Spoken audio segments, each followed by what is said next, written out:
Marcus Aurelius, did Umar ibn Khattab radiallahu an marry underage girls, i.e. Ali ibn Abi Talib's daughter and Abu Bakr's daughter?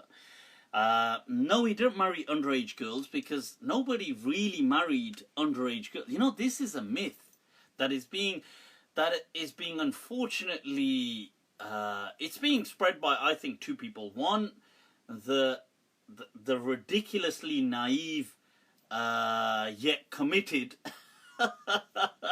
a religious lot who think somehow this is somehow defending their faith, so they keep emphasizing this about the age of Aisha and things like this. That's number one. And the other is, I think, people who are using this kind of stuff to justify their own desires, or maybe to justify for certain people then, if not themselves.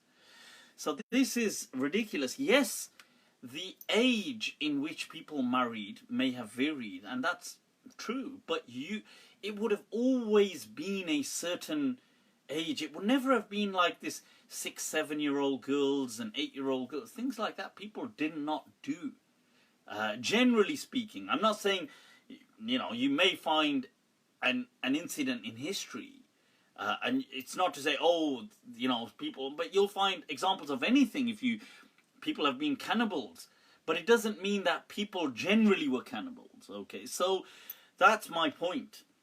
And I've gone through that in great detail in my video on the age of Aisha, where I explained that look, historically, there were certain cases when people at a young age, when they could not provide for their children, so they would just marry them off in the hope that the family of the groom would provide for them. And they would live there, but it wasn't a sexual relationship like that. And sometimes you see things like in places like India and even in Pakistan, I don't know if it's still going on, but they would sometimes do things like, when children were born, they would just say, okay, I'm marrying him to this boy baby to that girl baby. Like, we're marrying them. They're married now. And people did things like that. And sometimes they had princes married as just little kids.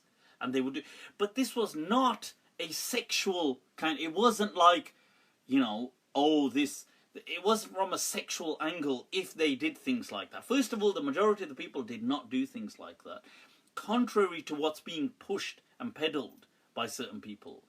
And those that did, where these incidents did happen, this was generally the kind of context.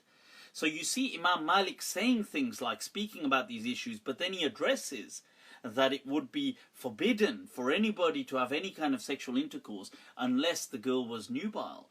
So this is how you have to have a holistic reading. Okay.